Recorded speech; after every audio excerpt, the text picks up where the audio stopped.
मैं ये पूछ रही थी कि मेरे जो ससुराल पक्ष है ना, उसमें आपने बोला कि हक के लिए लड़ो, हक के लिए लड़ो। हक के लिए बोलना ससुराल से क्या उचित है? अपने हक की बात तो करनी चाहिए। नहीं, वो बोलते हैं कि तू मेरा बेटा नहीं है। कौन बोलता है? मेरा ससुरा बोलता है। अच्छा, तू मेरा बेटा नहीं है? हाँ, कहता है कि और तो किसी बोला का बेटा नहीं हूँ, मैं तो बेटी हूँ, ऐसा नहीं, बोला मेरे करो। पति को बोलता है। अच्छा, पति को। हाँ, कहता मेरे 2 ही बेटा है, तेरे को हिस्सा नहीं दूंगा, तू मेरा बेटा नहीं है। तो मतलब तो ये पति कौन, मतलब तीसरे नंबर के भाई हैं? बिचला है, छोटा। छोटा।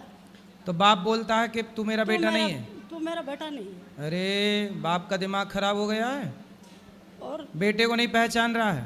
हाँ, उस जमीन जायदाद के लिए वो अंधे हो गए। माइक पास में करो पाठक। मतलब उस जमीन जायदाद के लिए वो अंधे हो गए।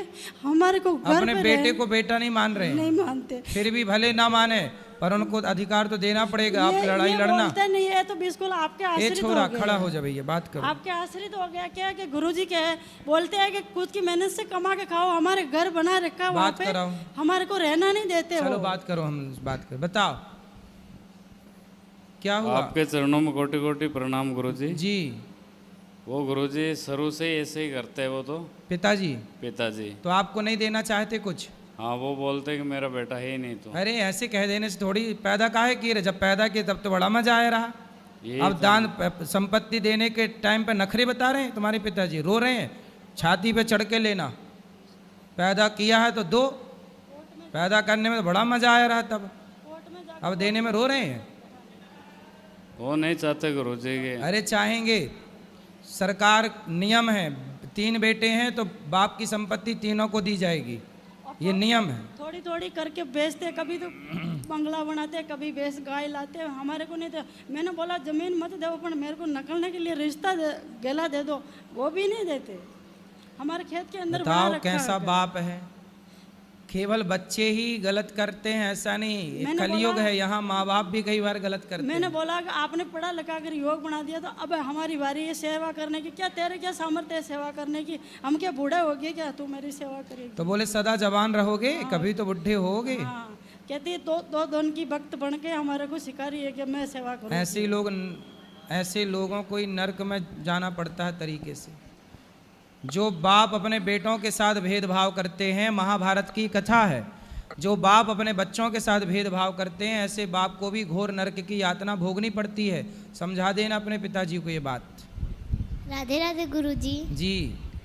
मेरा यह प्रश्न है कि मेरी माता बोलती है पढ़ोगे लिखोगे बनोगे नवाब, खेलोगे कूदोगे बनोगे गवार।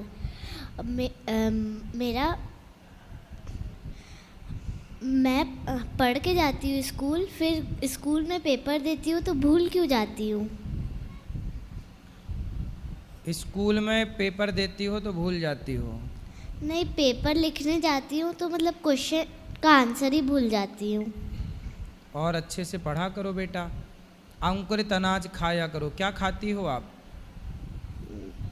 सब खाती हूँ। सब में क्या? मछली भी खाती हो? नहीं। अंडा? नहीं। चने को अंकुरित करके खाया करो, दालों को अंकुरित करके खाओ, बादाम खाओ, थोड़ी सी याददाश्त अच्छी रहेगी। और पढ़ोगे लिखोगे तो बनोगे नवाब नहीं।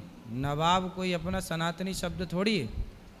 अपने यहाँ तो पढ़ोगे लिखोगे तो आप पढ़ लिख करके बढ़िया शिवाजी बनो, झांसी की रानी बनो।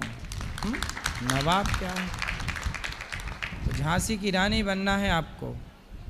पढ़ लिख करके आपको कौशल्या सुमित्रा बनना है, जीजाबाई बनना है। ठीक है? जी गुरुजी। खूब पढ़ो लिखो और याद हो जाएगा बेटा।